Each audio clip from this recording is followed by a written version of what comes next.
Peter makes reference to having witnessed the transfiguration of Jesus in his second letter, chapter 1, verse 16. For we did not follow cleverly devised tales when we made known to you the power and coming of our Lord Jesus Christ, but we were eyewitnesses of his majesty. For when he received honor and glory from God the Father, such an utterance as this was made to him by the majestic glory, "This is my beloved Son, with whom I am well pleased." And we ourselves heard this utterance made from heaven when we were with him on the holy mountain. And so we have the prophetic word made more sure, to which you will do well to pay attention, as to a lamp shining in a dark place. I think if I were Peter, I would not have reminded my readers about this event. That was not Peter's best day. Peter was so lucky. He and James and John got to hike with Jesus to the top of that mountain. We don't know which one it was.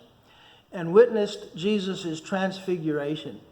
That brief moment when the veil was sort of pulled aside, pulled back, and they got to see Jesus in all his glory.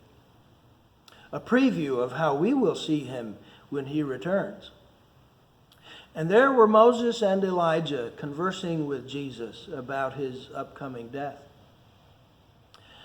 And here's one of those instances when Peter talks before he thinks. Hey, this is great. We should build 3 lean-tos for you all so that you can visit for a while. You want us to do that? Peter says in verse 17 that he heard God the Father say, "This is my beloved Son, with whom I am well pleased."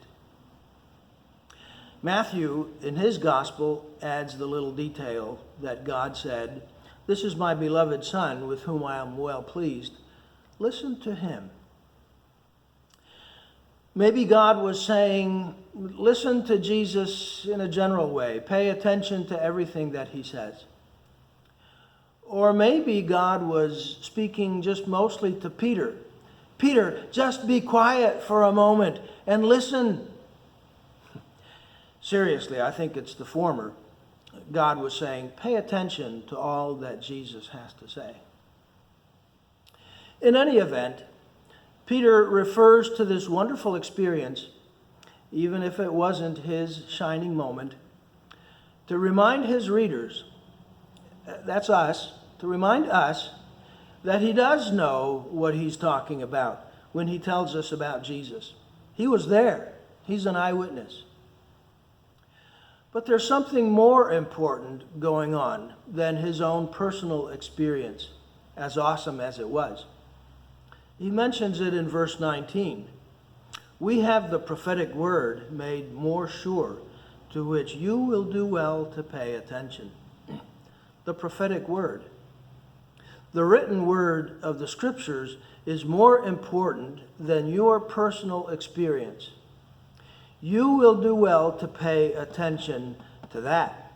Listen to him.